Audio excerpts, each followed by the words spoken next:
Good evening, PA Figs here. This is part 2 of how to prepare your fig trees for winter. As you can see, if you haven't seen part 1, I'll try to put a link to it above. But this is part 2, and this is going to be primarily focused on spraying the trees with dormant oil to take care of any insects or eggs that may still be left on the trees in hopes of helping to give the trees a good start for next year. I did notice one thing. Let's go ahead and take a look at this.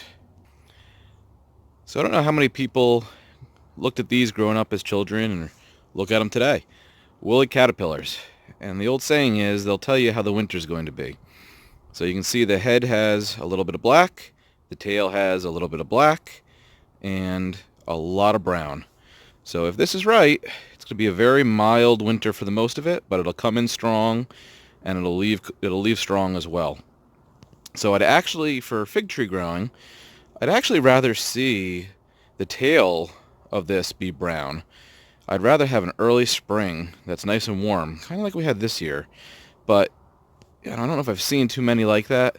So I'll take a primarily brown woolly caterpillar because that tells me that it's going to be a pretty easy spring or easy winter. Hopefully we won't have a lot of damage to our trees that are in the garage and stored, and it'll help them get an early start by not having too much to recover from. And maybe even some of these outdoor trees that we have may make it through the winter here in Pennsylvania. Okay, on to the next part. So I'll put this little guy down. Alright, here is the dormant oil that I will be using. It's all seasons. Has bonite in it. And I will be mixing about 5 tablespoons per gallon on this guy. And as I've shown in the past, always make sure that you're following the directions. And you can see I follow usually the apricots and cherries. And it says 2.5 to 7.5 tablespoons of oil per gallon. So I'll put a link to this in the bottom in case you wanted to buy some off of my Amazon store. And let's go ahead and mix this guy up. Okay, so I've got my 2 gallons of liquid. And I put in approximately 10 tablespoons of the dormant oil, shook it up well. That's ready to go. But before I do that, there's a couple things I want to do on each of these trees. First is make sure that most of the dead leaves are off. So you can see on this one, there's several dead leaves. So I'm just going to go through here and pluck these all off. No point in keeping them on while you spray. You want to make sure you get the bark real good and the soil of the pot real good. So go ahead and pull all these off. They're dead now, not providing any energy to the tree whatsoever. Okay, and this tag on the ground reminds me of something else, which is make sure everything is tagged. So you can see this is my Coleodon ramata, which is nowhere over here. It's actually way down over here. Let's just see if I can find some place to toss this on for now that'll stay. Alright, so there we go. Make sure your tags are on. And then I would even say make sure your tree is labeled. Again, I'll just use my old Sharpie.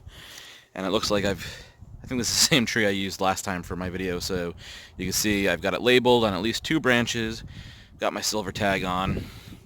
This tree is almost ready. The other thing I want to do is I want to look at the soil in the pot, and I want to make sure that first of all I get rid of as many of the dead leaves as I can.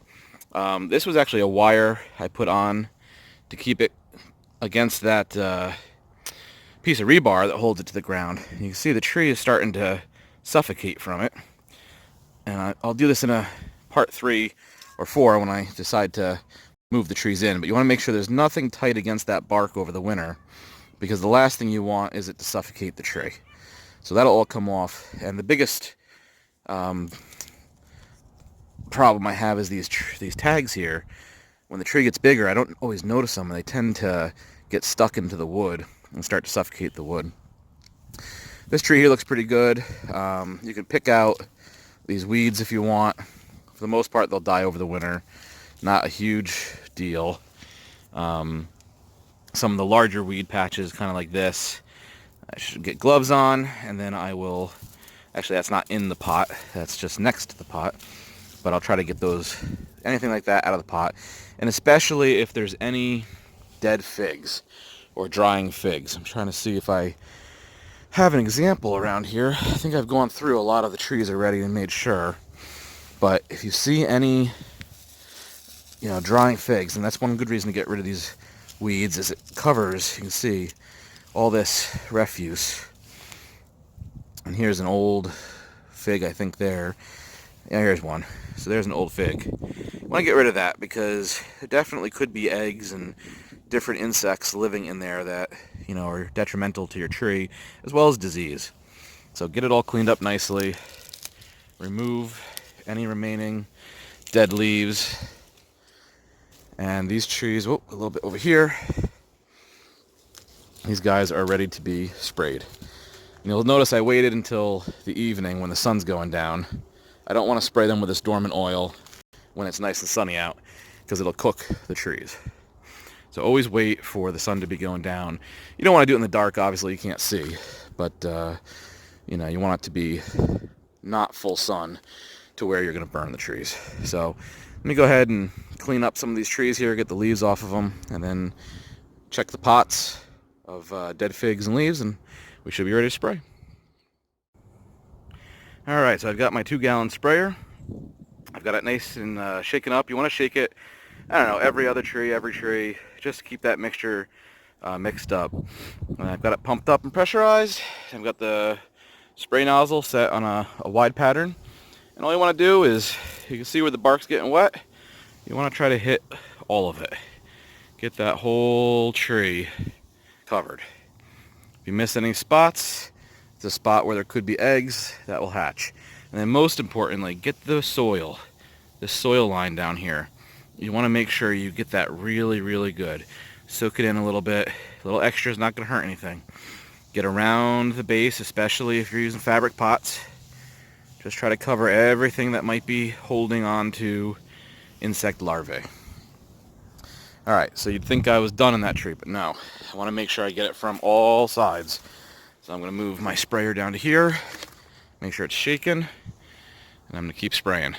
I want to get, and be careful of the wind. You don't really want this stuff blowing into your face and breathing it in, but just get that whole tree covered nicely. Make sure you get every square inch of it if you can. And same with the pot. Get that pot fully covered, handles. And I won't move my trees yet. I'll let this actually soak in, and then next weekend I'll likely move my trees into storage. I'm gonna do one more side.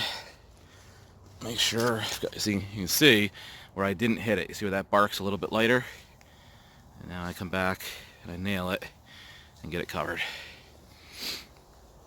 Get everything done. Spray top down like this. Spray with your head inverted upwards. You want to get that tree covered the best of your abilities. And you know what? If you spray a little bit outside of there, no big deal. It's all places that those SWD and other insects could be hiding. So this tree looks like it's pretty good now. Fully sprayed. I'm going to move on and get the rest of the trees done. Alright, so one other thing I'll do quick when I'm out here is I'll spray my raspberries as well. They haven't gone fully dormant yet. I don't care. While I'm spraying, I'll go ahead and knock those too. Just because the SWD, I know, love them as well. And then I'll get back to my fig trees. Only takes a second. Might as well get them. Anything that those insects like. Alright, so I've got the entire orchard done now. Took a little longer than expected because I stopped to stare at the deer that came up to me. It wasn't more than, 50 feet away at one point. Thought maybe it was going to break our truce. We have a truce. They don't bother the figs, they don't eat the fig trees, they don't eat the figs. I don't go Rambo on them. So they're usually pretty good. They stay down at the bottom of the hill here towards the woods more. I've never had any problems, knock on wood, with them coming up into the orchard. I know people do though. They'll come up and they'll eat the tender growth in particular off of the trees. But I haven't had that problem yet. Okay, so that's pretty much it for part 2. You may be asking, well, what about taking cuttings? Now's a good time to start taking cuttings, but what I'll tell you is I only take the cuttings that people ask for or want to buy. I won't go ahead and trim my trees yet. I will wait because without a doubt, sometime in December, January, somebody's going to reach out and say, hey, PA Figs, do you have a black Madeira cutting? And I'll say, yeah, sure. And I'm making sure that I can go and do a fresh cut off that tree and make sure that that cutting is fresh for that person. So it hasn't been sitting around, hasn't been drying out. It's a fresh cutting. So I will only cut normally what I want to give to people, what I want to grow myself, what I want to sell, trade, whatever it might be. I do sell some cuttings, not a lot. And the one maybe exception to that is something like a Chicago Hardy, where everybody has it. They're easy to get. I might trim that if I need to get it into a storage location, a tighter fit, and I need to get the tree a little bit smaller. But yeah, for the most part, I'll leave the trees pretty intact. I do have a list of cuttings that people have asked for that I'll take over the next few days here. Maybe I'll make a video, make that part 4 here, or part 3, or whatever part we're on, to show people kind of how I do those cuttings and things to look out for. So, but yeah, for part 3, that was spraying with Dormant Oil to try to kill off some of the pests. And stay tuned for a few more parts that'll be coming up. Have a great night, everybody. I'm PA Figs.